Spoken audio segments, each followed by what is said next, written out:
All right, welcome back to another episode of the Cody Tucker Show. As always, I'm your host, Cody Tucker. Today, I'm joined by a very special guest, the one and only Mr. Matt Mitrione. How you doing, man? I'm good, brother. How you doing today, man? I'm glad we finally got to cross paths. Hell yeah, man, dude. Big fan, obviously. Like what we were talking earlier. I'm not an MMA expert, but boy, I do enjoy it quite a bit. So, man, I always enjoyed watching it. I find MMA to be a fascinating sport, right? Like I feel like there's so many nuance or so much nuance to it that it's easy to get lost in minutia when you're training for it. But at the same time, when you're a fan, you don't really know what to applaud for unless you're a really educated or informed fan. So it's like there's so much of the chess match that goes unnoticed by the unskilled eye. Yes, I know, like, from just watching it with friends who I would say are about, same level of knowledge as I have, that, it's that stereotypical, like, as soon as it goes to the ground, oh, this is boring as fuck. Like, nobody cares. Like, Right. I'm totally signed on to that. I agree, brother. I agree. I know. But to me, like, I actually really enjoyed the jiu-jitsu aspect of it, which, again, no expert on jiu-jitsu. I've taken one MMA class in my life and it was a disaster.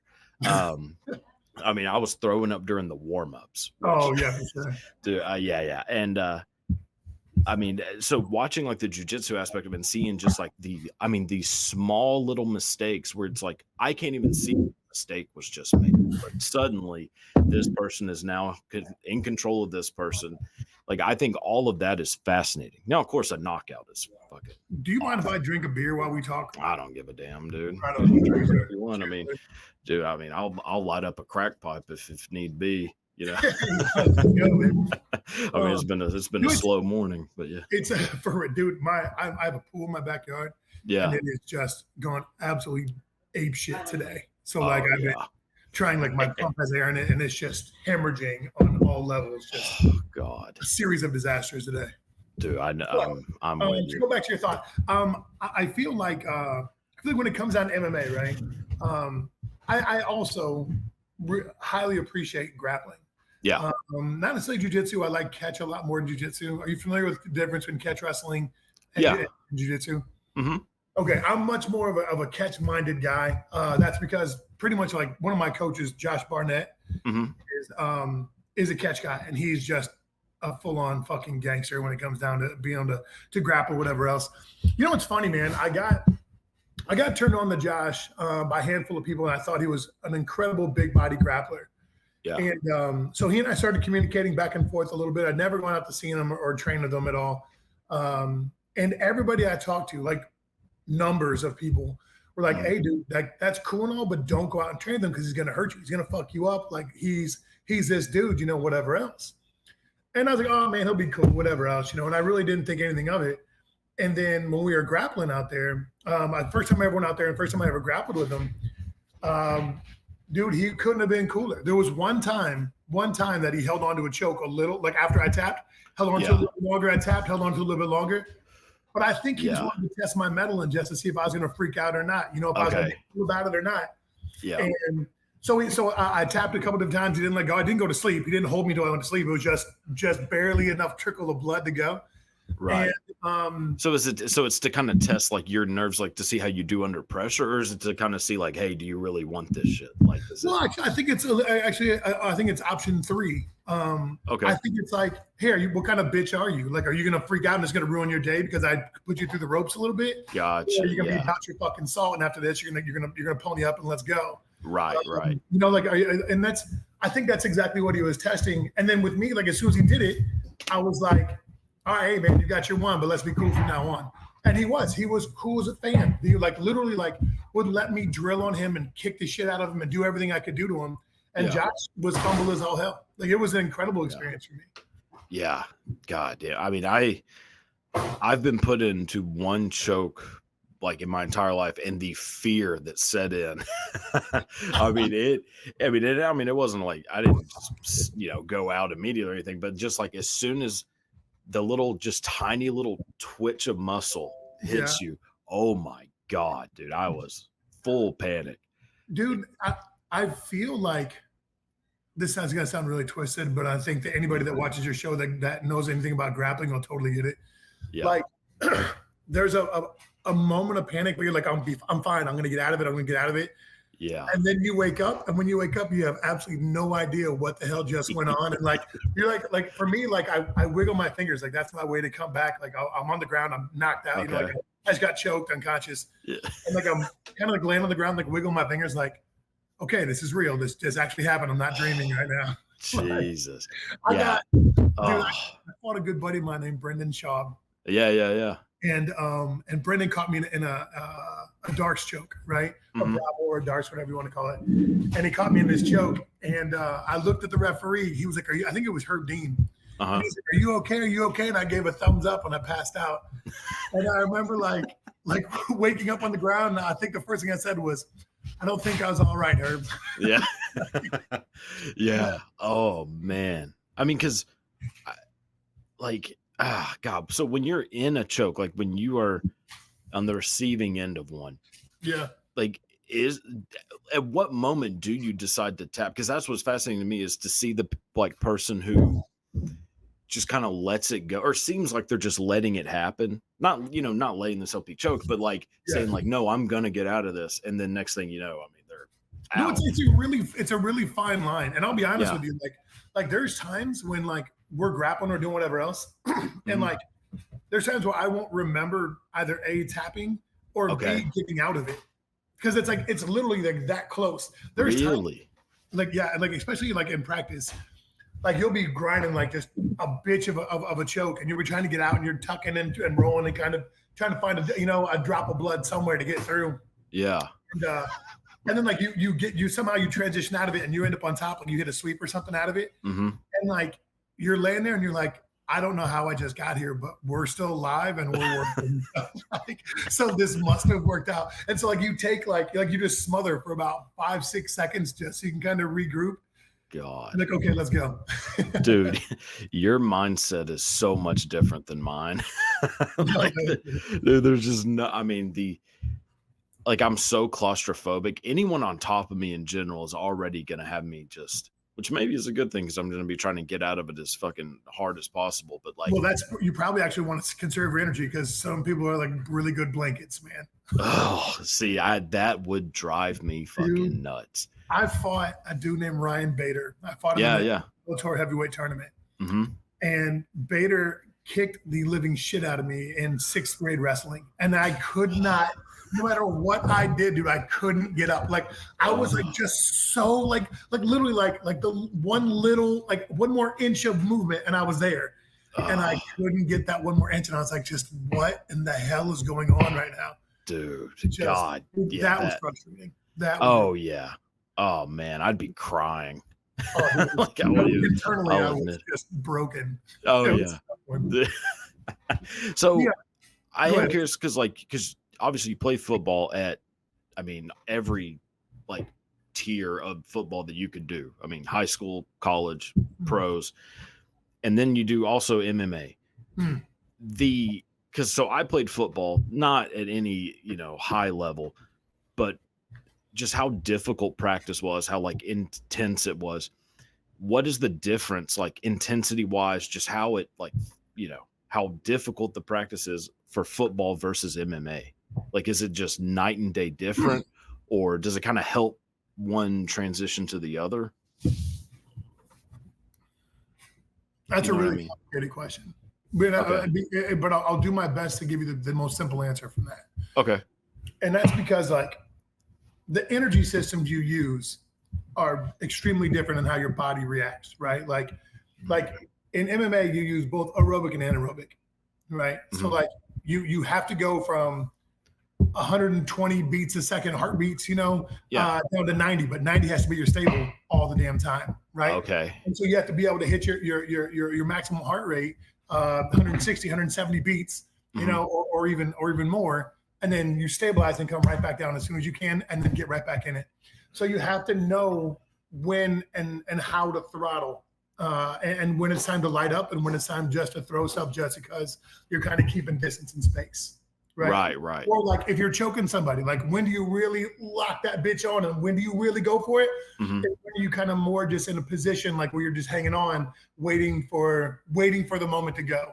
Right. Because even in that position when you're just waiting, it's not you're not at zero. I No. mean, you're still putting, I don't know what percent effort, but probably what 60%, 70% Something, maybe. Like, something. yeah. Yeah. So it's never a zero. Whereas like a football, I mean, when you're on the sidelines, it's zero. Well, yeah, and then like in between plays, right? Like Yeah. football, the average play lasts for 6 seconds. So you bust your ass for 6 seconds and you got 34, 35, 37 seconds to catch your breath, come back, and be like, all right, now you go maximal effort again, and then you rest again.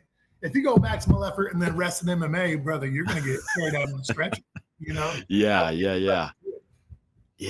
Yeah. That makes sense. I mean, it is more. I mean, because obviously you have to have an insane amount of explosion in MMA, but football is because that explosion is all in 6 seconds. So Yeah. it's like dynamite. So it's extremely anaerobic and then not at all.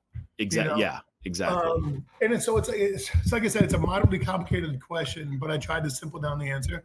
But what I will tell you is this: is that what I found in particular is that my body hurt less from MMA, but I had more injuries in MMA. Oh, you had more injuries in MMA? Yeah, 100%. Dude, I've got plates and screws and zippers everywhere from MMA. Really? But day to day, my body didn't hurt as much. Like my shoulders, my elbows, my joints, my ankles. Yeah. Like I remember in football, hell, my wife remembers it, and I wasn't even with her in football. We've been together 10 years, and I was done playing in 2008. Yeah. So, excuse me. So we're in a situation where like I used to sit at the end of the bed and it would take me 150 steps in the morning just to start walking like a normal person. My ankles were so sore, it was like baby steps. And then MMA, almost all the time I could just hop my happy ass right out of bed and go do whatever. Right. Yeah. So you take away the injuries and then the normal wear and tear is way less for MMA. Yeah, I would say so 100%. But in that same breath though, or in that same conversation, I would say that it's highly difficult in MMA because you have to trust other people you train with and you have to trust how hard they're going to go. So for example, like if you're going to be the guy that spars hard all the time, you're hardly ever going to get to a fight, a payday, because you're going to get concussed. You're going to get mush head everywhere. Right. Injuries like orbital bones. You're going to have all kinds of stuff, broken hands. That's your fault for sparring hard. You have to know who you train with, and you have to trust them to know that they're going to temper or govern everything that they do to match what your schedule has to be. And you have to match their schedule. Yeah. That's hard to find a good training partner. Really hard. Yeah. Oh, I imagine there are some horror stories of people just coming into a gym.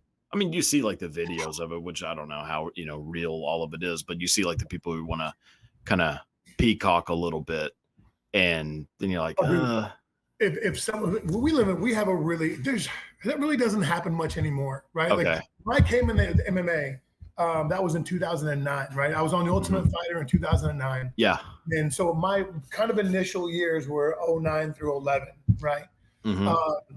That shit was the Wild West, bro. Like, you go train wherever, and then you got dudes with no gloves and no shin pads that are coming in just to train, and you're scrapping in warehouse garages, like in Florida, so it's like 180 degrees in there. It's just absolutely horrendous. And you're in that spot, and you're like, well, all right, fuck it, so we're just gonna go box today, and then you fight for your damn life. Yeah. Man. It was like the money's real. So now if you get hurt and you cause somebody else to miss a payday, then you're just an asshole. Nobody's going to work with you anymore. Right. Yeah. I mean, the give and take has to be, such a like well-defined thing ahead of time, I would imagine. But back in the day, like when people were like Dojo Storm or whatever, dude, people would just like, if you came into a gym, right? Yeah. And you're like, all right, let's go, we'll box a little bit. And you try to put your dick on the table and show everybody how hard you can spar. Oh, dude, they're going to put you through the gauntlet, bro. They're going to put Billy, then Tommy, then Jamarcus, then Scotty, and Billy. They're all going to come beat your ass. Oh. And they're going to do it one after another. Oh, you wanted 5 rounds? Okay, cool. Let's go. And they'll beat you right out of that gym.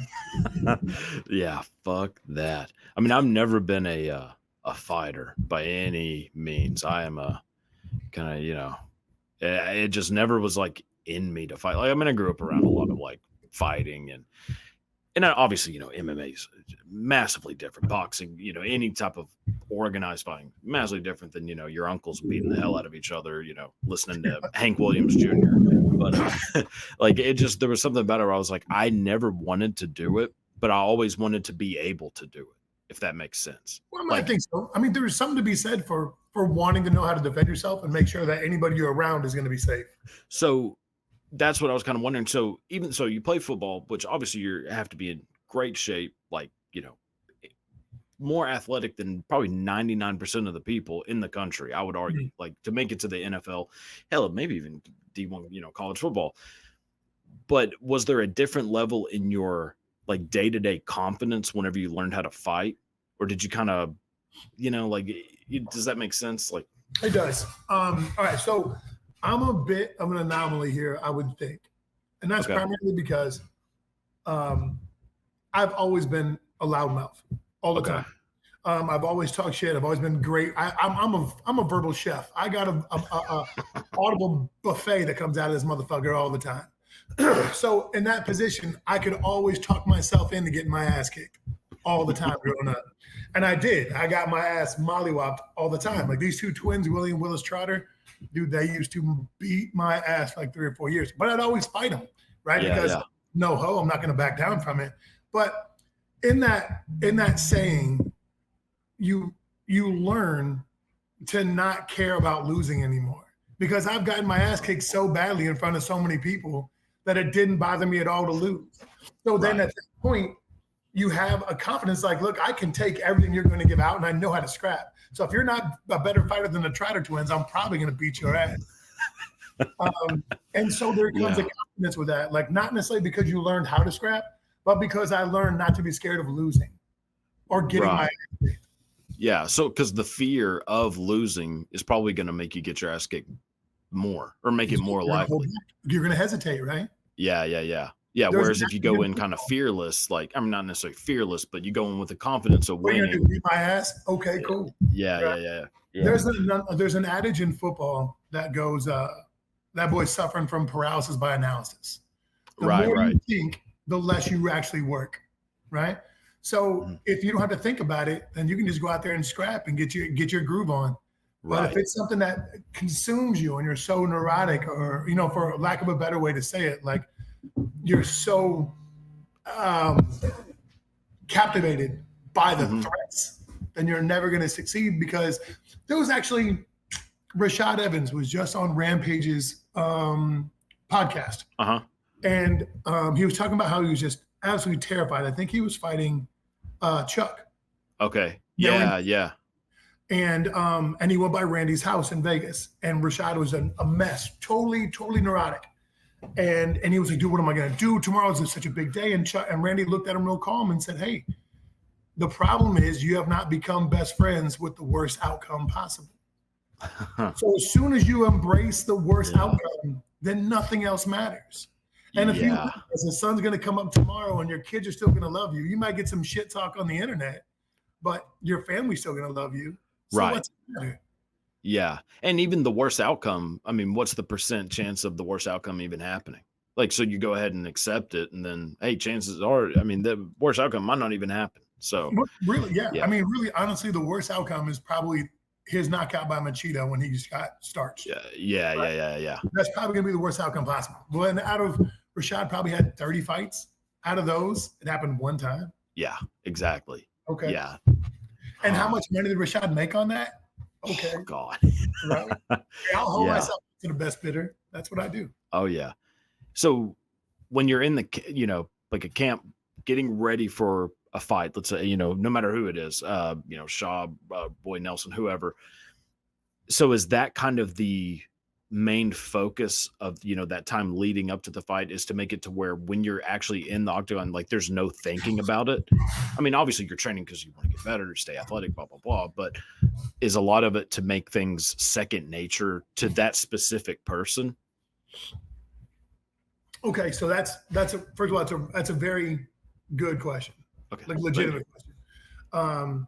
And the way I understood it is, how much do you tailor your training camps towards your own individual opponent, or do you just pretty much train what you do? And then like how do you balance the two, right? Like how do you balance you versus how you fight your opponent? Is that basically well, yes. And also like the whole paralysis by analysis, like, are you just hammering in things so much to where it becomes muscle memory? And then that muscle memory, obviously, you know, like it has to be a little bit different depending on who you're about to be fighting, right? Like that's kind of what I mean. All right. So let's address the paralysis by analysis again, right? Okay. What I found when I played football, I was a film junkie because I wanted to know how if I'm playing defensive end, right, and you're in a 2-point stance, I want to know how you kick, slide, kick for a pass rush. Right. I want to know how you put if you're going to run block, I want to know if you shift your weight, right? Yeah. I want to know your stance tells, right? I want to know what the quarterback does. I want to know where the tailback lines up. I want to see if he offset. I want to see if he looks at the hole. So those are all things that are just minutia that give you a decent hint about what's going to go on. But that decent hint is 4 or 5 seconds away, right? Like I see what you're about to do. Well, they still have to snap the ball and the play has to happen, right? Right. So it's not instant and momentary, right? Yeah, exactly. Yeah. I can have any amount of film watching I want in football, and it doesn't affect me negatively because I know the wide scope of what I'm looking for. MMA, if you and I are scrapping, Cody, and I watch film, and every time you're about to throw your right, you flare your right elbow, right? All right, I have about a half a second to respond before that thing lands right square in my mouth. Yes, okay? right. And if I'm thinking about anything else, if I'm waiting for something, if I took a weird step, if something else happens, that lands right here, right? Or if I'm watching for your elbow to flare, I'm not paying attention to everything else you're doing because my attention is focused on that elbow. So I don't have the 3 or 4 or 5 seconds like in football to do a pre-snap read.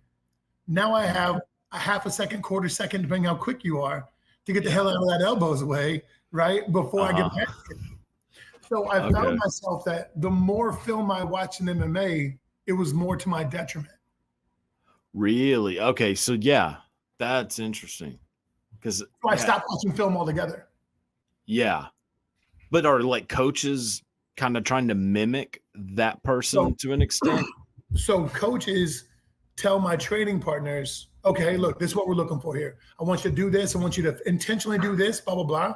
So I'm not looking for it. I just respond to it because we're scrapping. We're working in practice. Right. So it becomes not a thing of like, oh, let me, research this person. It's like I'm getting firsthand experience of what might happen in this fight.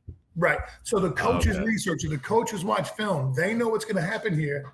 And then they tell the training partners, hey, in the first round, you're going here. All right, I want you to do this, this, and this in the first round.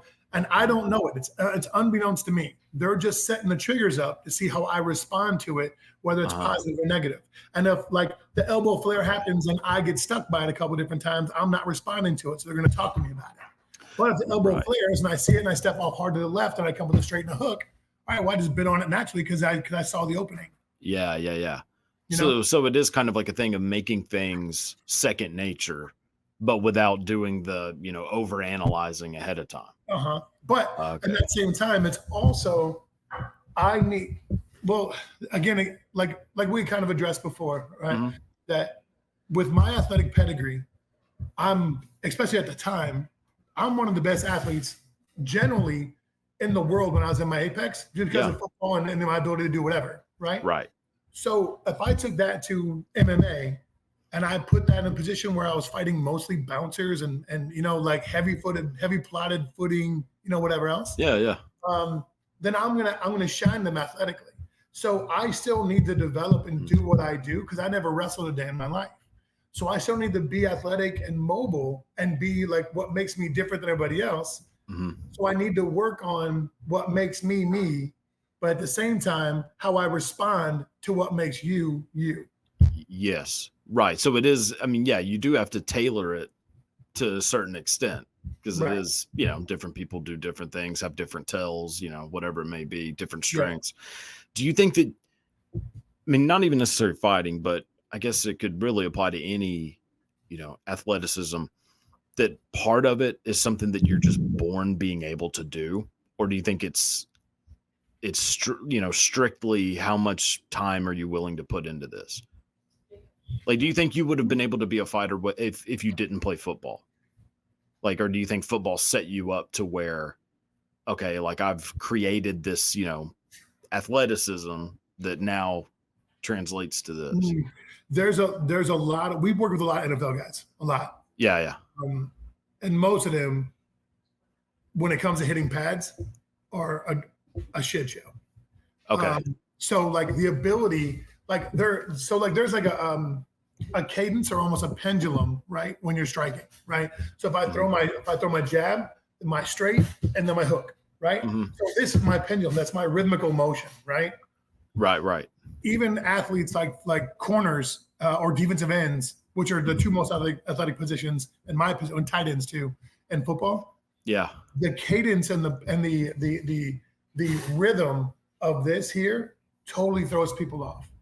So it's a completely, but I mean, it doesn't take them long to pick it up. Okay. But it's still rhythmically, it's extremely awkward for them, where most of the time they can pick up anything. They can pick up a basketball, a baseball, or a football and do anything immediately.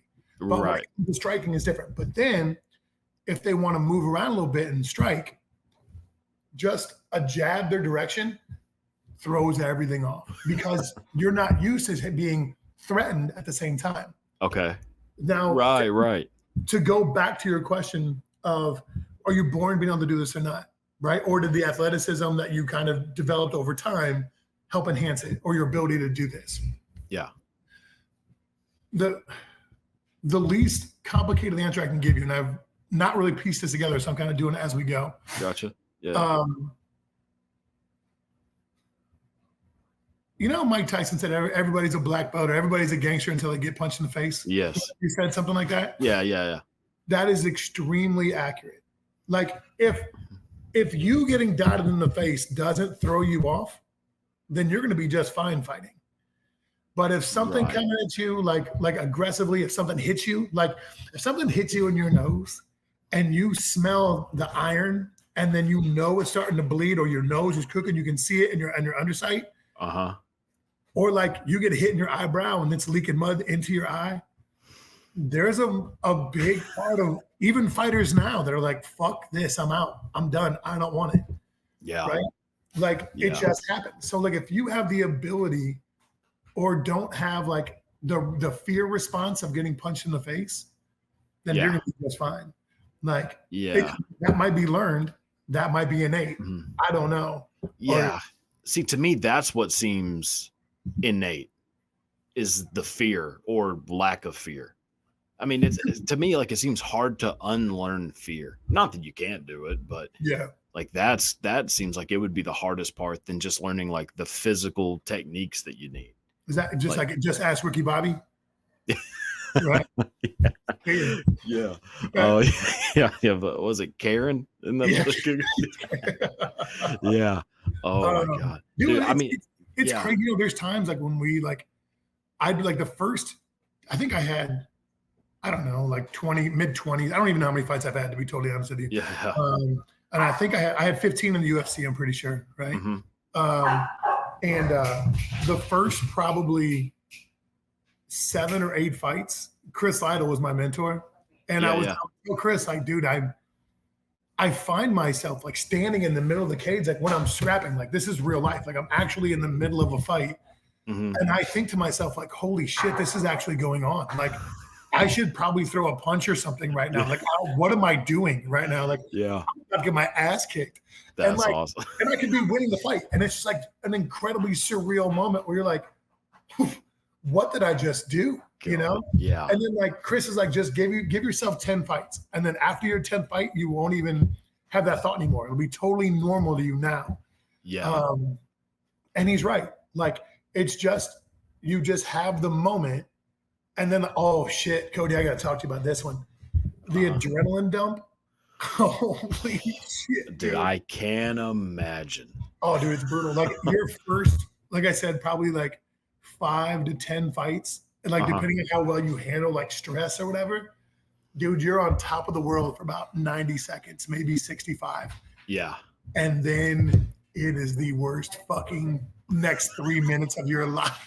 It is so bad. Oh And you're my like, God. and you know you're in shape because you've been busting your ass. So you're like, I'm like, it's such a mind game. Like, how am I? Why am I breathing so hard? Like, why am I freaking out? Why are my legs so heavy? And you gotta be like, hold on, bro. You're in shape. Just chill. Dude. You can't just chill yeah. yourself, dude. It's brutal. Man, see, that's what I was kind of curious about too, is like the pre-fight nervousness. I mean, this is maybe a stupid question, but do you get nervous before a fight? Because I have a follow-up that isn't as stupid, I don't think. Okay, so I don't get nervous, right? Okay. I get like, I listen to the Grateful Dead, right? I'm a burnout. Like, Really? oh, yes, Jerry Garcia hat, right? Like, I'm Oh yeah, full okay. on, God. yeah. Like Yeah, that's I couldn't the tell at tagger on his first. original guitar. Yeah, I Yeah. see it. Yeah. Like, I'm a full on burnout. So like, Hell yeah. I'm a tree hugging hippie by nature. So for me, I fight because I'm good at it and they paid me a lot of money. It's not because I enjoyed it, but I always know that that's always just a moment that's going to happen in my life. Like, worst comes to worst, it's 18 minutes, right? 5 3-minute rounds with a minute in between. Mm-hmm. I can do anything in the fucking world for 18 minutes. You're going to pay me the right amount of money. Shit. Yeah. So it never really concerned me about it because it was always just, hey man, it's 20 minutes. What can you not do for 20 minutes? And that's it. Yeah. So like the anxiety, no, because I knew it was just a little bit. You know what would give me the most anxiety? I don't like him at all. I think he's a complete douchebag. His name's Roy Nelson, right? I just call him a vagrant. I'm not a big fan of his. Yeah. So I fought Roy, fought him twice. Uh-huh. The only time I ever had anxiety was before I fought him the second time. And then I knew I was going to beat his ass. I knew I was going to smoke him, but I knew I was going to have to beat on him for all 15 minutes because I probably wouldn't knock him out, right? So like that gave me anxiety. Like, dude, how am I going to have the energy to perpetually beat on this dude over and over again for 15 minutes? Yeah. That right. Like, that's a lot of cardio, dude. Yeah. I mean, that's a nice anxiety to have, to be like, oh, like, how am I going to beat the shit out of this guy that I don't even like? Yeah. 15 minutes is a long time to beat somebody up, buddy. Man, a long time. Yeah, I remember, just like when even doing that one little damn class that I was talking about, because you do the little rounds, a circuit, whatever. And the exhaustion I had after just one round of like, not even real, like 100%. I mean, this is, obviously you're going like 50 or whatever. And I was like, how the fuck do y'all guys do this? Like, I was playing football. I was in decent shape, had pretty good cardio, I thought. Yeah. And I was like, this is a fucking next level. Totally different animal, dude. Totally different animal. It's amazing. Like, dude, you have to know how to breathe. And like, no, like you can't clench up, dude. You clench up, you're going to, dude. I fought a dude named Sergey Karatanov. Uh-huh. And he's this Russian dude, stoic ass Russian, like as traditional, as typical as you think it is, like no emotion, just flat face. And he's like, dude, all right. So I've been knocked down 3 times in my career, right? Roy Nelson, an uppercut, had no mouthpiece in. Fedor hit me with like a straight out of his hip and just hit me before I could even tighten my neck up, like fucking drive me. And Karatanov actually hit me with the exact same punch that Roy did, uppercut with no mouthpiece in, right? The hardest I've ever had a response to a hit, like, holy shit, that hurt, was none of the 3 times I got dropped. That was all like when you hit a home run, like it feels like nothing, it just happens. Yes. It was all like that. Like, it didn't bother me, wasn't anything about it. Karatanov hit me with a jab, and I was like, holy shit. Like, really? I was like, if you let him see that hurt, he's going to kick the shit out of you. Like, you better walk forwards right now. And like, I couldn't feel my arms, dude. It hurts so bad. And I was like, if you go backwards, he's going to murder you right now. Right. See, okay. I was kind of curious about that too. So like, if I were to watch that fight right now, would I know what punch you're talking about? No, you'd have no clue. That's what I was kind of wondering. Cause like I play golf and when you drive well, like hit it perfect contact, it feels like you didn't even hit the goddamn ball. But when you shank one, I mean, you can feel it like rattle in your hands, and it 100%. goes, 20 feet to the right. That's So I was wondering if like obviously not knockout, but like getting knocked down, like the big shot, if it actually hurts or like rattles you less than maybe just like a basic ass jab that just hits you right. Like I said, I got knocked down 3 times. None of them ever bothered me. I never felt like I didn't know where I was. Like none of them, like I didn't have any kind of like pins and needles. I never got knocked out. I got knocked down. Right. But I didn't get back up. Right, like they jumped on top of me, MMA, and the fight was over. Like Karatanov, dude, he hit me with that jab, and I was like, "Holy Christ, I want no more of that, dude." Like it was like everything counterintuitive in my body was like my brain was like, run the fuck away. Like that sucked. And like all I could do was I had to walk forwards. Yeah. He's gonna murder me. He beat me anyways. So maybe I should have just ran it. Who knows? God. Oh, dude. Can't imagine. Like I am. Yeah. Like I know I've been kicked like, right above the knee, like in the thigh, that little spot, like in the quad. And it was probably a guy, 20%. And I was like, this might be the most pain I've ever felt in my goddamn life. Dude. And I was like, I am in no way meant for this. A low kick, if it's thrown by somebody who knows what they're doing, is horrible. Yeah, it was. Rampage used to talk about Rampage is massive in Japan, right? Because of Pride and everything else. He would talk about he would do like these corporate appearances, and the Japanese businessmen, bro, they would line up and they would like come up, they would shake his hand, and he would drop a low kick on them, like just to like almost try to break their femurs, like just rattle them. Bam! They'd get up and shake his hand, they'd walk off. It's all they want. It wasn't like they wanted to do it because it was a badge of honor. That's amazing. God, what a life to have where that gets to be how you introduce yourself. I would love to be able to introduce myself that way. Just hey, nice to meet you, and then just dropping bombs on them, man. Oh yeah, it's a low kick is they can be horrible, dude. I mean, it's bad, and a body kick too. Holy smokes, dude! I thought I got shot in the leg. Like I mean, I felt like Megan the Stallion for a second. I was like, I was losing. I was like, there's no way you just did this 20%. He was like, it was a guy, actually, I mean, he ended up in the UFC for a little bit, Kevin Aguilar. I don't know if you know that name, but he's like one of the tiniest people I've ever met, but also one of the nicest, which is another thing I kind of wanted to bring up too. But yeah, he got me like right on the quad, just a small little one, and it hurt so fucking bad. Yeah, like, man. This is amazing. Like I don't know. There's a pretty aggressive separation between a Muay Thai style kick and a Dutch style kick. It's more like the angle in which it gets delivered. And how it does, like the amount, like the body dynamics of how you throw a kick versus the other one, like Thai versus Dutch. Okay. And I'm much more of a Dutch style kickboxer where like I like the angle that your shin comes up on a low kick. Okay. Next, if I ever meet you, I'll happily drop a couple on you and let you see how they go. Sounds great. Yeah, I'm looking forward to it. We'll be in Texas soon. I'll just go ahead and drop it off on you. Gee, dude, yeah. I mean, I'd probably just do it for the story, but holy fuck, it would be miserable. Absolutely brutal, dude. Oh yeah, I can't even imagine. Dude, we had a gym down in Florida, right? Mm-hmm. And it was at one point in time, it was Tyrone Spong, who was one of the best kickboxers in the world, Alistair Overeem, like the best kickboxer in the world at the time. Yeah. Thiago Silva, myself, a dude that nobody knows about. His name is Guto Innocent. And Guto was this phenomenal kickboxer, would just kick the shit out of people. And we had like 7 of the best kickboxers that I could even possibly think of every day. It was like murderer's row. Dude, you just come in there and like you knew your legs were going to be dead. Oh God. That was brutal, dude. Brutal. Oh man. Yeah, it was like that in grappling too. Actually, we had it was a time like this is probably way before your time. I'm 40, I'll be 46 next month. So really? I've been in the game for a little bit. Damn.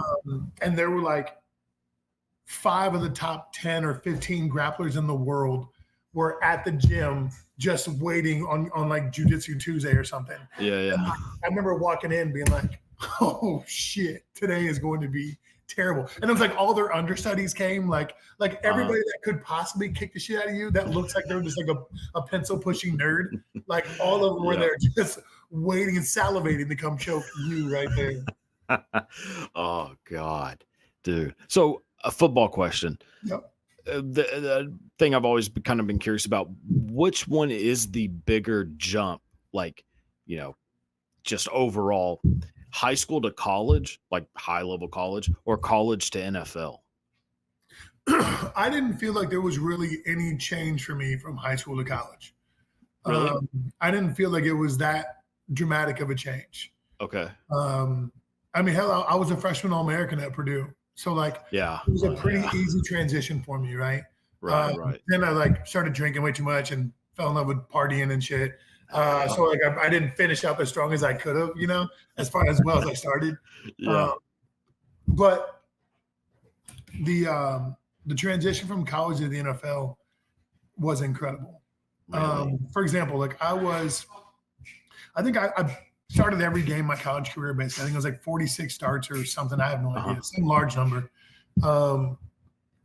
And I think I had like 2 sacks, right? Okay. So I was a run stopper. I had, I don't know, 20 TFLs per season or 15 or whatever it was, you know, blah, blah, blah. Damn. When I got to the NFL, I could not be a run stopper because they were so much better, faster, stronger.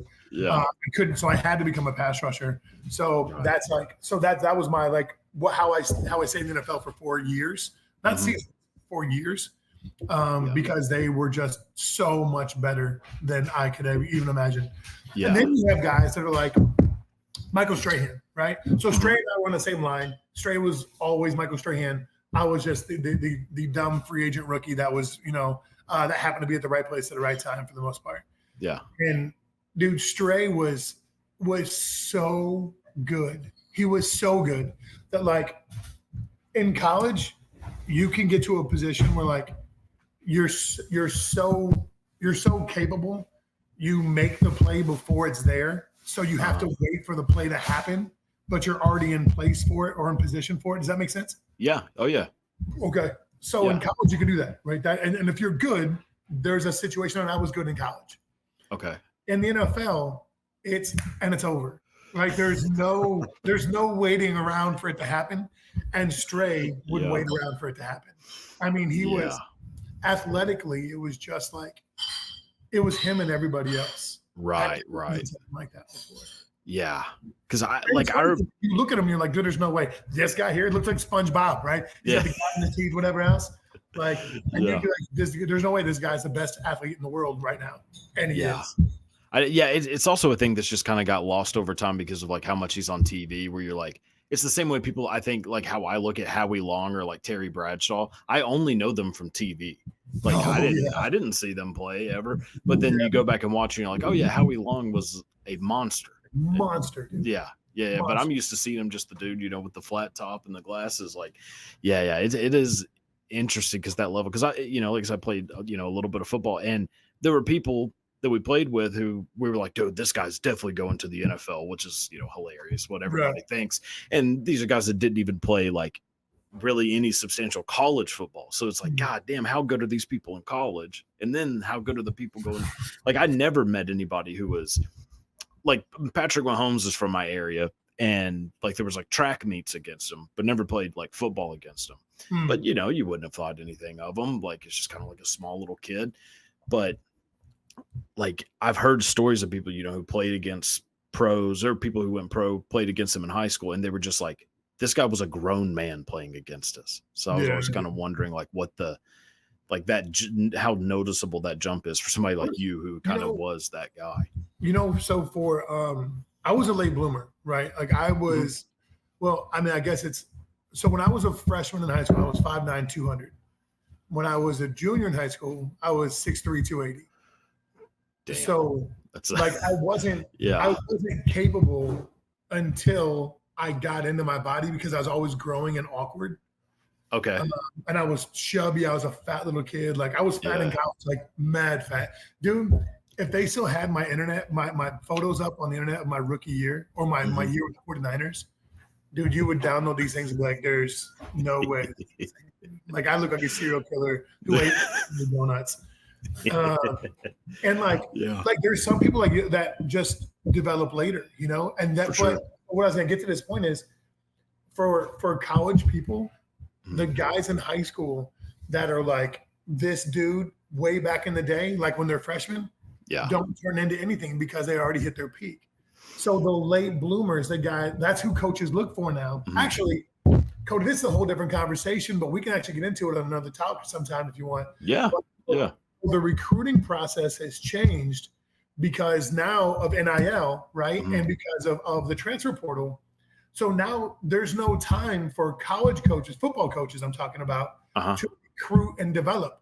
Because now all they have to do is just go to a JUCO or wait for somebody else to transfer out of their school. And Alabama's going to have 9 different transfers a year. So 2 Alabama transfers and 2 from Auburn and 1 from Ole Miss. Well, baby, you're going to be living the dream, you know? So there's no reason for them to take a guy out of high school now. So now the high school kids basically either A, have to go to a JUCO or B, go to a Division II school. Or like and then hope that they can get into the transfer portal into That's I know. So I mean that whole change because of the portal. Right. Which I mean there's a whole fucking can of worms with the NCAA and all that bullshit, you know, that you could go into where it's like, holy hell. No, dude, it's incredible. Even I don't know if you want to get into it or not, so I can I'm sure I'm after this position, but like I'm good with it. Even now, like they're doing positions now where they don't even give scholarships. They just give enough NIL money to cover what it would cost to go there. So they don't even need 85 scholarships, my ass. There's 120 positions open. And as long as you get enough money to cover room and board from a booster, then Bobby's got another scholarship. Yeah. You know? Oh, dude, that's crazy. Yeah, it's a thing that, boy, they are gonna have to figure that shit out quick because it seems like it's going to turn into a real shit show, which it kind of already has, I think, in a lot of ways. But I mean, there are good things about it, just like anything. I mean, you know, there's some upsides, downsides, but yeah, the NIL thing, I mean, like I want people to make money. I love it when people make money. People should get to have as much money as they can legally have. But god damn, man. Did you see, so you do a podcast. Do you listen to podcasts or watch the other people's, or really not so much? Very rarely. It depends. I mean, I will just because I don't like, you know. I don't care to hear myself talk that much, so I really don't like to hear other people talk that much for the most part. Which is weird because I'm my biggest fan, which is weird, right? It's understandable. Yeah. Did you see RG3's position on this? No. RG3 is Robert Griffin. Oh yeah, Baylor. Yeah. So he was talking about how much money Baylor made on him from his Heisman run. And he's like, I didn't get a dime out of that, but Baylor built a new stadium, a new this, a new that, whatever else. He's like, but you made all that money and all the come up was because of me. He's like, so what am I going to do? Yeah. How come I don't get a back end kick of that? That's what's going to happen now. Exactly. I remember, like whenever I was a kid, 05, when UT had that run, you know, with Vince Young, you go to any Walmart in Texas, hell, in the mall, like everywhere, they're selling Invincible shirts everywhere. And as a kid, I was just I didn't know that that's how that works, that they don't get any of the money. I was like, wow, that's pretty crazy. Like this guy's making, you know, probably a millionaire. And then you realize like, oh yeah, he didn't get a fucking dime from this. And it's crazy. He got suspended if he did, right? Oh my God. I know. Yeah. And then he, you know, fucking goes to play in the NFL and it doesn't work out very well for him, unfortunately. But like, so he needed that money, you know, like, I mean, obviously I'm sure he's doing well, I hope, but like he deserved that money. It's his goddamn face on the thing. Invincible. That always kind of rubbed me the wrong way whenever I found that out. I was like, okay, like don't sell their merch if you're not giving money from it. Like anything else, okay, maybe like don't pay them to go to your school, like if that's your thing. But don't put their damn face on a shirt and sell it and not give them anything. That's crazy. The same thing with Drew Brees, right? Like Brees came from Purdue. He was my classmate. We were in the same recruiting class together. Yeah. We were roommates in it, you know, during college. Like that dude got pimped out by Purdue so hard, right? And like he became Drew Brees, and Purdue still pimps him. Yeah. And has his face on T-shirts for the cradle of quarterbacks and all this other stuff. And you're like, is Drew getting broken off on that? Can he begging Drew for money so he can pay for new academic centers? Can he go back and get money from that now? I wonder. Like, Well, that's what Vince Young's trying. I mean, that's not Vince Young, but that's what RG3 is talking about. Is trying to go back and get the money. Like, he's like, how come I didn't get any? And I built all this. It's Baylor came out and said, like, they quoted a number, like, we made $3 billion off of this. What a and he's like, yeah, where's my number at?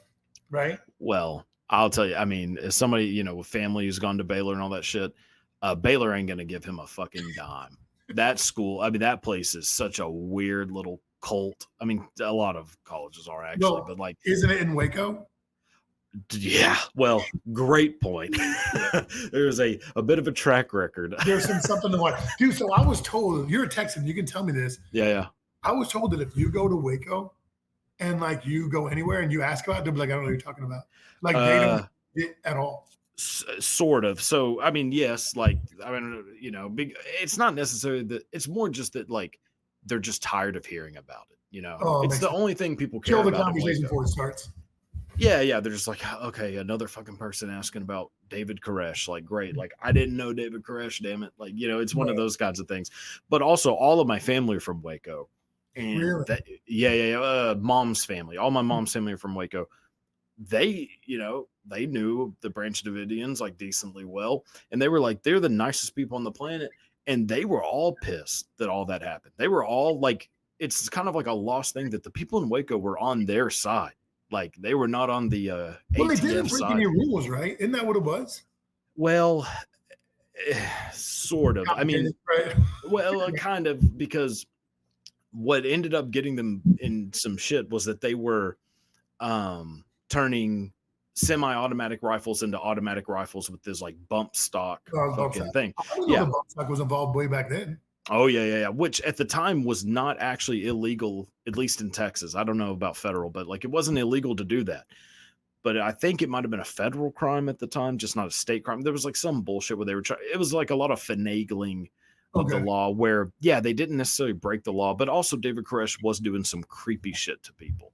Is that like the whole like marrying incest and kids? Yes, and having a wife who was like 10 years old. So that's not legal. I value the concern on that level. Right, but also the ATF doesn't bust people for doing creepy shit. They bust people for alcohol, tobacco, and firearms. So it's like, well, why are they here? And then why is the FBI here? So a lot of people in that area are very pro David Koresh, like pro Branch Davidian. I mean, it's all rebuilt and that thing's like, it's reopened now. I mean, there's a whole there's another church there now. Really? Oh yeah, if you go there right now, it's like rebuilt, like not, you know, a replica of it. Like there's a memorial, huge memorial to it and everything. Yeah, I went like a while back, and because I went there when I was so it happened like right before I was born. Because I was born in 93, but like into 93. And my parents took me whenever I was like a baby through the field, like in a stroller. And they went and like picked up all the like toys and shit that were burnt and everything. No way. Oh, yeah. We haven't talked a moment about music. And I got to tell you, I know. For Father's Day weekend, I'm supposed to go to the Dead show at the Sphere. No. God, dude, that is, I mean, I have some like random questions since we're like nearing the end, and that is kind of some shit that I was wanting to get to, but yeah, that is, holy fuck, that's amazing. I saw some videos of it, like inside of the Sphere, like what the show looks like. Oh my God. I can't wait, bro. I wanted to go to Fish so bad, dude, and the Fish visuals were bananas. Like I wish I could have done it, but I missed them. But dude, my whole family, like my wife, like we go to Dead shows, like we bounce around. But this is the first time we've been to the Sphere. Oh, dude, I want to go to that Sphere so bad. I just didn't want to see U2. Who would you want to see there, though? Well, I definitely didn't want to see U2. I mean, I am a fan of them, but also Bono gets on my goddamn nerves. 100%.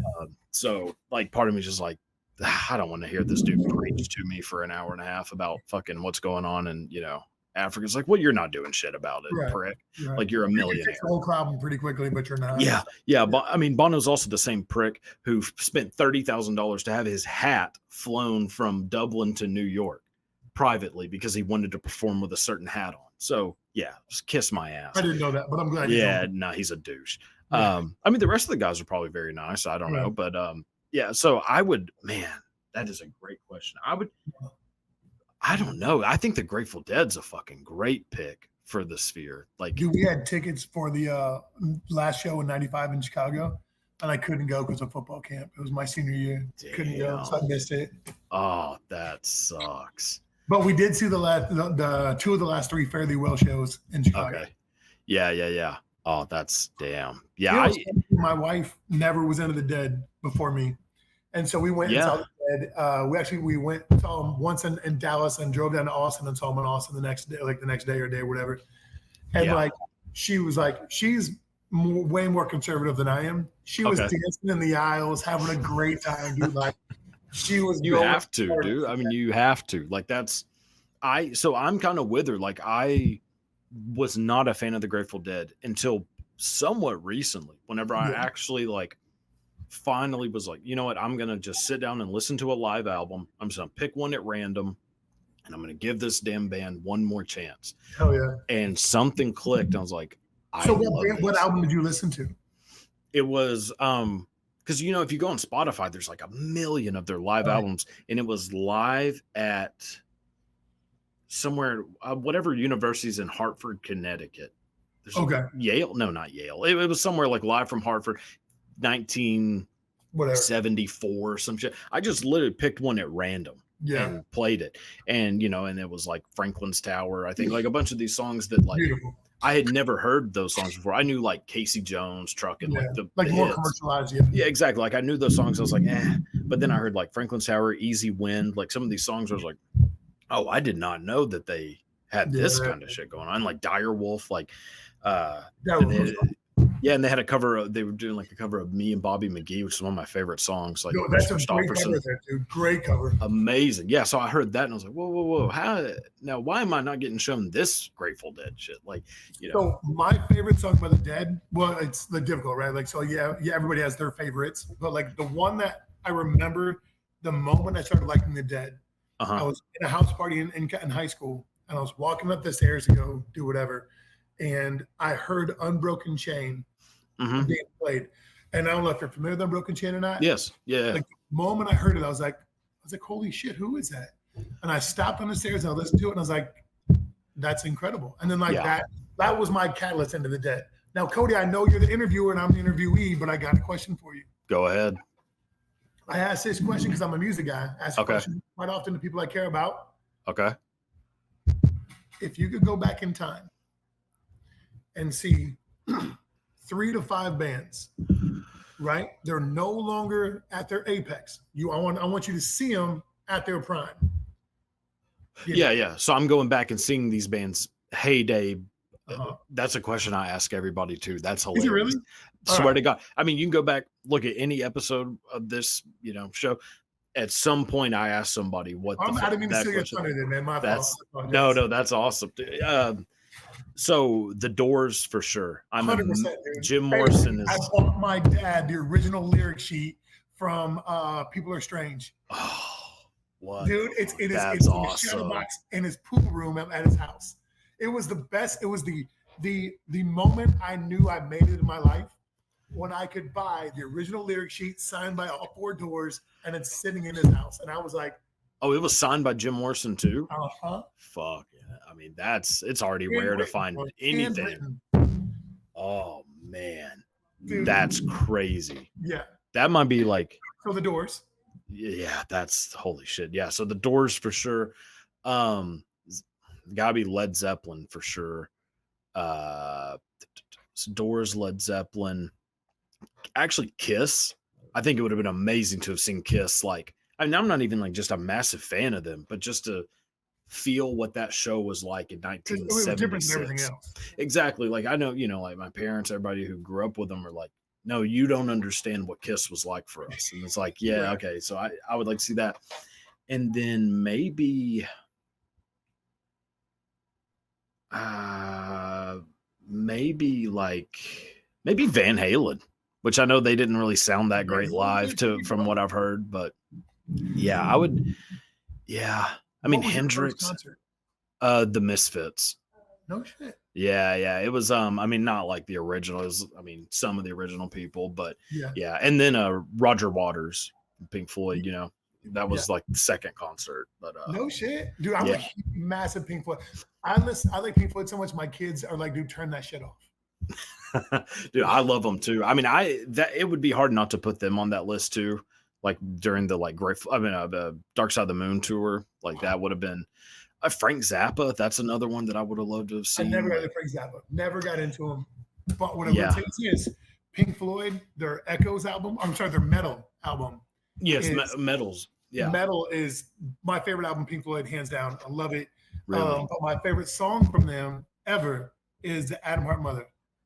That's your favorite song from Pink Floyd? I think it is the most beautifully orchestrated song I can imagine. Really? Adam Hart Mother, I love it, dude. No, it's an amazing song. Yeah.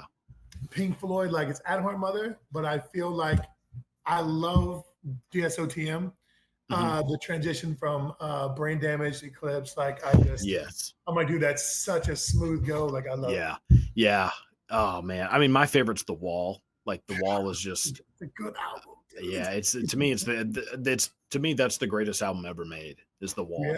Yeah. I just the story, the imagery, everything, like the artwork that's on the album. Ralph Steadman's the guy that did the artwork. Yeah, any of it is fucking amazing. Do you have a few minutes? Because I got a few random questions. Okay. I just wanted to. I didn't want to take. So I'm a chatterbox, so I just random on about a bunch of shit. I'm with you, man. No, I just don't want to take up too much of your time. But here we go. Let's see. So, wait, what was your first concert? I'm going to tell you my kids after I tell you about mine. Okay. First concert ever was Belle Biv DeVoe because I sang on the radio to win tickets. The first concert that I, as a choosing adult, I got was The Offspring. Really? Yeah. Damn. Now, my oldest son, Jacob, his first show was Chris Stapleton opening for Tom Petty at Wrigley Field. Yeah, I think he beat you. Yeah. You ready for this? He beat me for sure. Now, I don't know which one's better. Okay, let's see. My middle son, Jonah, his first show was at Alpine Valley, Run the Jewels, RTJ opening for Rage. And it was before Zach got hurt on the comeback. Yeah. Oh, man. So that was Jonah's first show ever. And he goes, Dad, that shit was crazy. He's like, I want to go to every show I can go to. And I'm like, they're not like. Yeah, I know. Yeah, I know. You set them up a little too high for that first one. I mean, unless the Beatles come back to life, it's going to be hard to match that. Yeah. Oh, I was going to tell you, Queen would have been my top 5 or like to go back and see. Yeah. The Cars. And who? The Cars. Really? You're a Car? Oh, dude, me too. Yeah, I love the Cars. Yeah, the Cars are a very underrated band.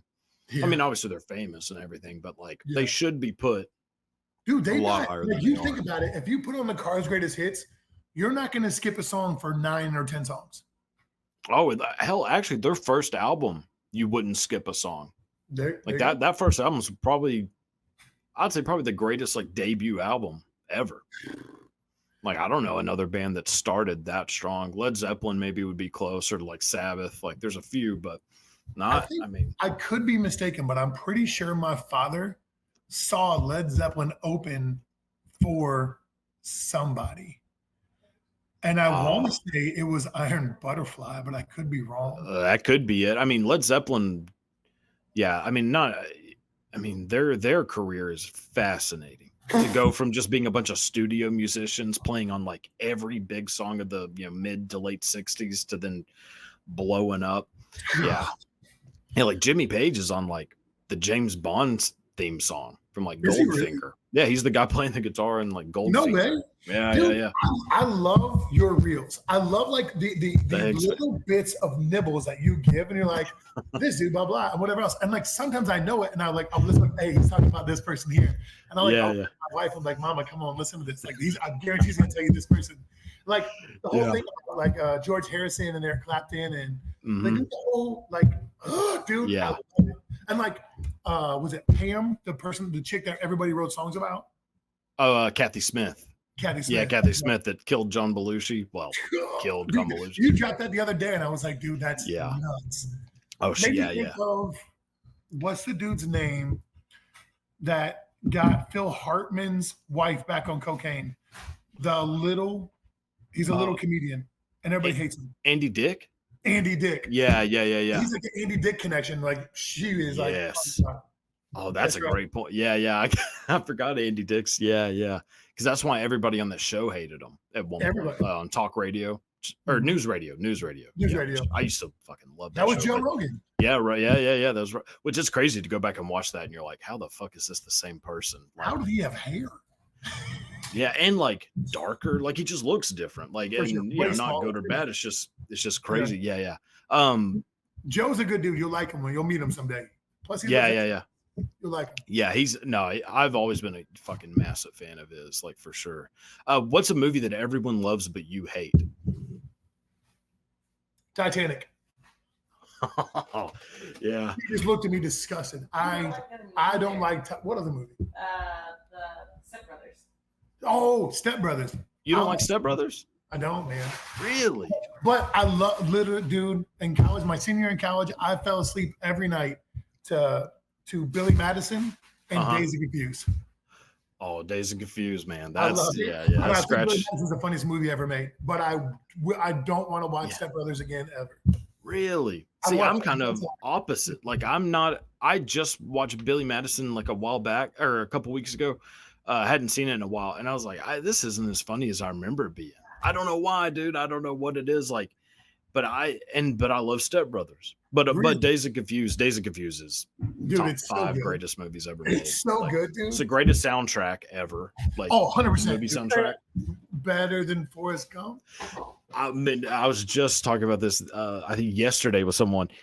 I love the Forrest Gump soundtrack, but that's my movie. Like a movie everyone loves, but I hate. I hate that movie so much. Hate it. So there's a bunch of vitriol against Forrest Gump, right? Like they're saying like it's an artificial movie. It was made to yank on heartstrings and this purpose and this purpose and this purpose. I mean that it kind of is. Yeah. I mean, I'm not saying it's wrong. No, that is definitely what it is. Like I just don't like it, and which is crazy. You would think I would because I love that history. I love like the 60s like culture, counterculture and all that, which it dives into. I just fucking hate that movie. I don't know. I don't like sappy, sentimental movies. Like I like weird movies. So are you a Star Wars sci-fi guy? No. Well, I mean, I like some sci-fi, but it has to be like kind of dark, like Alien, Prometheus, like that kind of horror guy. A what? A horror guy? Oh yeah. That's my go-to. Horror, thriller, suspense, like So it doesn't have to be like I don't like gory kind of stuff. Like that's not my thing. But dude, if it can happen in real life, I can't watch it because it will ruin me, dude. Really? Like horror wise? Yeah. He lives on Death, Murder, Mayhem. Loves it. No dice, dude. I don't know, man. I've always loved horror movies and like anything suspense. It doesn't have to be horror, but like like any movie where somebody's being chased. That's one I like. Like No Country for Old Men, The Fugitive. Like I love movies like that. Like, dude, No Country for Old Men goes so hard. Yeah, like I love a movie. Like I love a movie that has like a cool villain that's like real. Oh, that villain was whatever his name was in that. Anton Chigurh. Oh. Yeah, dude. Like that's what I like in a movie. Like I like that kind of, Didn't he play did he play the villain in like one of the most recent James Bond movies too? He was in Skyfall, which is in 2012. So it's somewhat more recent. But he was the bad guy in Skyfall. I think it's the same one I'm thinking of. And he played a great character. Like he's great. Javier Bardem. He's such a good actor. But I just like, I don't know. I like movies that kind of have like some twists and turns, like, and then I like some action movies, some comedy, but not a lot. Like I like Point Break. Point Break's one of my favorite movies. Like I like Point Break was on the original, right? Oh yeah. Okay, all right. Yeah, Patrick Swayze is like my. Yeah, no, fuck that already. Yeah. No, that's kind of like more what I. Dude, I just missed. I got second in auditions for the Roxanne movie, the Smashing Machine. Really? I gave it to Bader and Ryan Bader, the guy who beat my ass. Yeah. You know what I mean? Damn. I'm always the bridesmaid, never the bride. He's always beating my ass. You should pull the Tanya Harding on him. Just cracked him in the knee. We're going to be filming in Vancouver and Tokyo but they like Vader instead. So Yeah, well, damn. yeah, Well, there's always another one. yeah. Yeah, There's I mean, always something, right? that's the great thing about movies. They will never stop making them. True. Well, Netflix studios, right? Yeah, I know. Yeah, and that's another like Marvel movies. Like, I'm not a huge fan of like most of that kind of stuff. Like, I'm just not my thing, man. Yeah, I mean, they're cool and all. I guess I'm not like a comic book guy. Yeah, me too. It's just never been my thing. Like, I can't watch like a like tearjerker movie where somebody dies or like a family connection. I'll cry like a baby. I can't watch something like that. Yeah. Like what was that movie you wanted me to watch the other day? You like finish it up. The Judge. I cried like an infant. With Robert Duvall. Yeah, Robert Duvall. Yeah, I can't. I can't even finish it. I'm gonna be a sniffling bitch in this movie. I'm the same way, dude. I watch because Jack Nicholson's my favorite actor. So I was like trying to go through and watch any of the movies I hadn't seen. So I was like, all right, time to watch Terms of Endearment. Boy, I was about halfway through and I was like, I ain't watching this bullshit. I was like, I mean, sorry, Jack, but I mean, I know what's gonna happen and I don't want to see it. So we we went to the Guys' Choice Awards and way back in the day. And Alan Thicke was there. Like, we snuck into like the back, like the VIP area, like, because you act like you belong there, right? So we snuck in, and it was me and another buddy, Joe Schilling, professional fighter, kickboxer, fucking gangster ass kickboxer. Yeah. Anyway, so we sneak in the back and we're there and we're hanging out with like literally like deep conversations with Robert De Niro and Joe Pesci and Julia Roberts, dude. Julia Roberts is so hot in real life. Oh, she's so what a shock. Yeah, right. And actually, her smile is as great as you think it is. Like, it's great. But anyways, so Alan Thicke Robin Thicke. Which one? Growing Pains or Singer? Okay, Singer. Yeah. Robin Thicke. Yeah, he was there, dude. He was such a good time. Like, he was like he wasn't drinking, but he was like, just personality wise, he was so dope.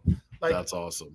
He was one of the very few singers I've come across. Like, I know guitarists like Brad Wilk and I from Rage are cool. Yeah. Like Dan, I just pulled a blank. The guitarist from Disturbed. The guitarist from Disturbed. It's Dan starts with a D. I'm pulling a blank on it right now.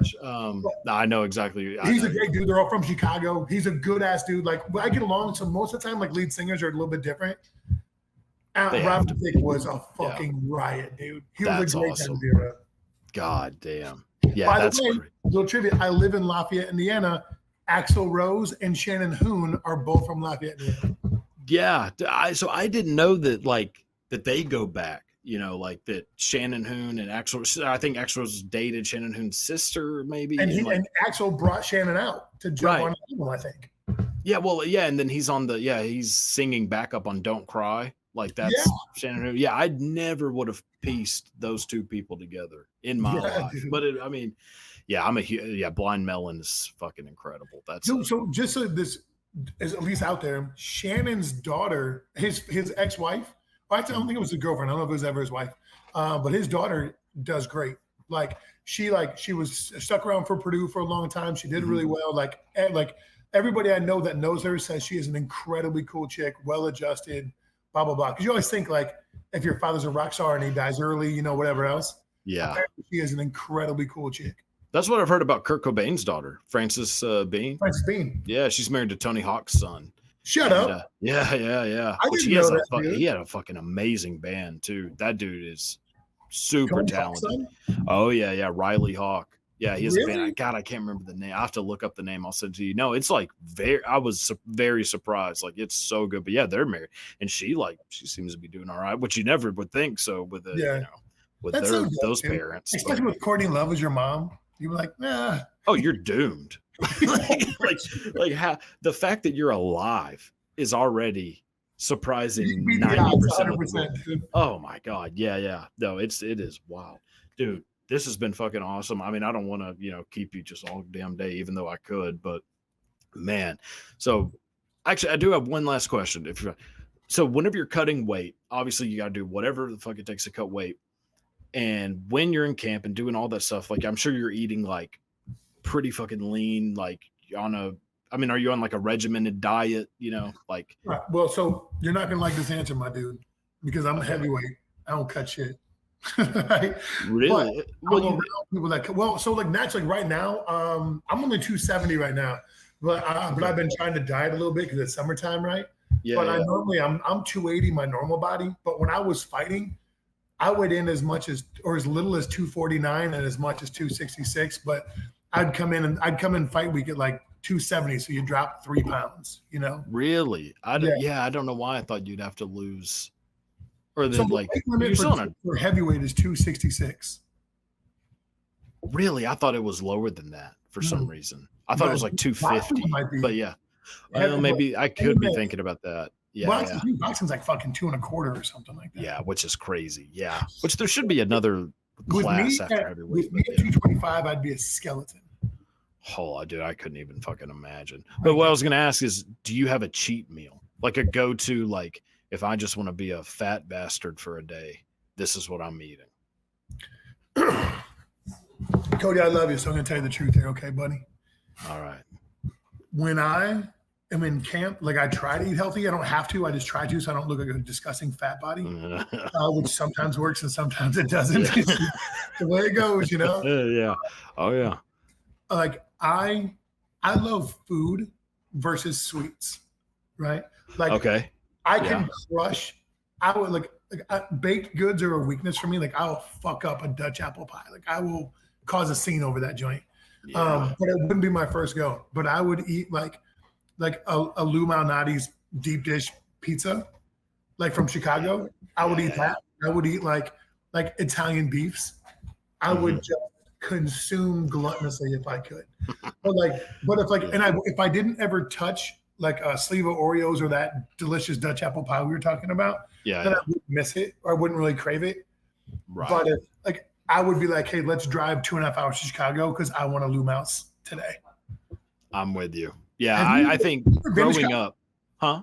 Have you been to Chicago? I have not. Never? I need to. No, never been. I have not traveled very much, to be honest. I've been here in Vegas. That's about it. And Florida a couple times, which was a mistake, in some ways. But yeah. It was, I made it back, which barely, but yeah. I think that after this, send me your address. I'll post it all over the internet for you. And then okay, sure. Sweet. So send me your address, and I'm going to send you a Lou Malnati's pizza. Now they're not as good when they're frozen and sent over, but they're pretty damn legit. Tell me what kind of pizza you eat, vegetarian or cheese or meat lovers or whatever else. No, not vegetarian. You look like a vegetarian. That's why I was saying. Yeah, vegetarian. Yeah. No, give me a good cauliflower crust. That's what I need. Jesus. So I'll send you one of those. Okay. And in my opinion, that's a damn good pizza. Now I'm not saying it's the best pizza around, but the best Chicago style pizza. Okay. I got to try because I've never had a legitimate Chicago style pizza ever. Well, that's going to change, my dude. Dude, it would be great. So if you're going to talk about Texas, so I can talk about a Chicago style pizza. Yeah. What can you talk about Texas? Food wise, what you got to try. I mean, if you go to Austin, there's a million barbecue places that you definitely got to try. And that's what probably everybody's going to tell you. But you're going to also or whatever. So Franklin's is the one that everybody goes to, where you have to wait in line for fucking 6 hours. Screw that. That place is nowhere near as good as what everybody thinks it is, and it damn sure ain't worth a 3-hour wait in line. For sure. Salt Lick is better to me, although I would argue if you go outside of Austin, which Salt Lick's kind of outside, but you go to some tiny ass town in Texas. Find a barbecue place that looks like it's been closed down since 1975. Yeah. That place is going to have the best barbecue. Same for taco stands. There's taco stands everywhere. Find one that looks like it has rats in it. That's the one that you need to eat. That's the one you want. Yeah, don't go to a fancy restaurant. I don't know how this happened, but somehow after my end of my fighting career, I fell in deep to the traveling barbecue circuit, and I am connected into the world of traveling championship barbecue. So if you want to do if you want to interview some of those people, or you want to go to Memphis in May and just do a traveling show and do little setups, dude, let me know. I am your in for that conversation. 100% down. I'll have to bring about a backpack full of Rolaids, but I'm definitely down too, dude. Yeah. Let's go to Nashville, dude. I'm down, dude. I've always because I've never been to Nashville. Yeah, I'm telling you, I'm not a traveler, but I will. Are you an eater? Like, do you like consume? Yeah. Dude, I'm gonna tell you this right now. Along with the pizza I'm gonna send you. Okay. I'm gonna send you a joint called Benton's Meats. If you Google Benton's Meats, okay. It is Benton's like country meats or some bullshit like that. They have the best ham. I'm sorry, the best bacon I've had my entire life. Really? Dude, it's like if you like a smoky flavor in bacon. Dude. God. And it's like a wooden shack in the middle of the Tennessee mountains. That's what it has to be. It has to be that. Like, Benton's Meats. Look that joint up. Dude, I'm going to send you Benton's. I'm going to send you Lou Mouse. Dude, that's fucking awesome, man. You're the best, dude. This has been fucking awesome. This has been the best. Yeah. Cody, I appreciate it, man. Thank you so much for having us on, dude. Dude, no problem, man. Anytime. Always welcome back. But before we go, plug, promote, anything you got going on, where can people find you, all that good stuff.